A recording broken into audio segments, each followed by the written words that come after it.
Moi, j'ai une foi en l'Afrique. C'est tout. Et je fais ce qui me semble bon pour l'Afrique. C'est ça que je fais. Le reste, c'est pas important. Celui qui veut être riche, il ne faut pas qu'il vienne faire la politique. Si quelqu'un fait la politique et qu'il devient riche, c'est qu'il est voleur. La politique n'est pas là pour enrichir les gens. En politique, on te donne les moyens pour que tu vives correctement, mais il y a un travail à faire. Si celui qui veut être riche, il fait des affaires. Il ne devient pas professeur, il ne devient pas journaliste, il ne devient pas caméraman, il ne devient pas homme politique. Ce n'est pas des métiers où on devient riche, ça. Ce n'est pas des métiers où on devient riche. Ça, c'est la première leçon que je voulais tirer. La deuxième leçon, c'est que tu peux partir de zéro et tu peux arriver au sommet. Pourvu que tu saches dès le départ où tu veux aller. Et que tu prennes les moyens pour arriver où tu veux arriver. Je me rappelle toujours d'une discussion que j'avais avec mes amis au lycée classique. On était un certain nombre qui voulions devenir président. Chacun dit va devenir président. Et il y en a un qui m'a dit, moi je vais d'abord faire les affaires, parce que sans argent on ne peut pas faire la politique, on ne peut pas devenir président. Et je lui ai dit, moi, c'est parce que je ne vais pas faire les affaires, que je vais être pauvre, que je vais avoir les mains propres et que je vais devenir président. Aujourd'hui, mon ami, il a eu beaucoup d'argent, effectivement. Il a beaucoup d'argent, mais il n'est jamais devenu président. Il n'a jamais même été candidat. Voilà, il n'a jamais été candidat. C'est-à-dire qu'il faut savoir ce que tu veux longtemps à l'avance. C'est-à-dire qu'il ne faut pas découvrir les situations de façon opportuniste. Il faut savoir ce que tu veux être, ce que tu veux faire. Et tu te traces ta ligne de conduite. Donc tout ce que tu fais dans la vie, moi j'ai fait histoire pour devenir président. Sinon, la bourse qu'on m'a donnée pour aller en France, c'était pour faire professeur de latin et grec. Quand j'ai commencé vraiment à militer, je me suis rendu compte qu'il me manquait l'histoire de l'Afrique pour poursuivre ma route. J'ai changé. J'ai changé.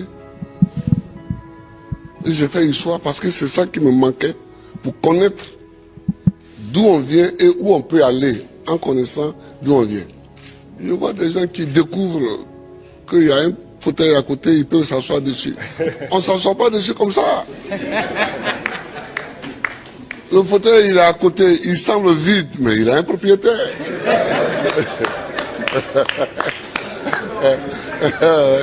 Il a un propriétaire. C'est quand tu veux t'asseoir dessus que tu te rends compte qu'il a un propriétaire. Et le propriétaire, il faut savoir que le propriétaire du fauteuil présidentiel, c'est le peuple. Il faut toujours savoir ça, que c'est le peuple.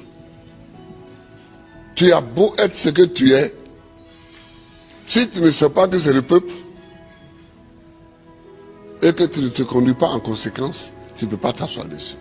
C'est tout ça que moi j'ai envie que les Africains sachent. Et puis, il faut aimer son pays, il faut aimer l'Afrique. L'Afrique est une terre qui a subi tellement d'épreuves.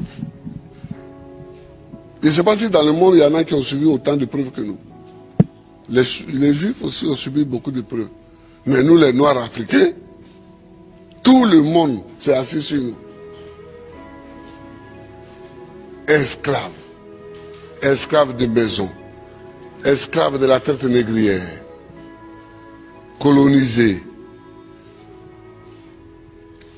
Torturés culturellement. Parlant les langues des autres. Tout ça. Décolonisés. Mais nous, on a des grands combats à mener.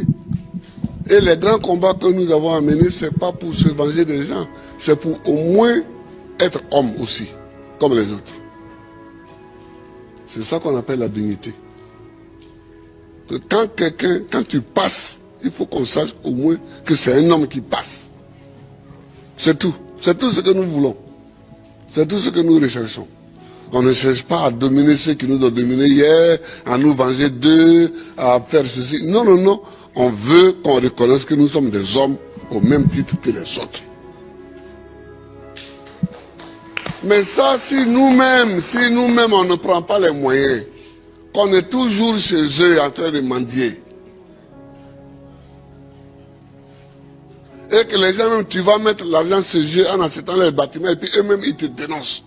Que voilà un voleur. Comment? Je vous amène l'argent, vous me dénoncez. Mais je vous amènerai rien. Ah oui, moi quand je vois des chefs d'État africains qui sont dénoncés en Europe, parce qu'ils ont investi en Europe, ça me fait pitié pour l'Afrique.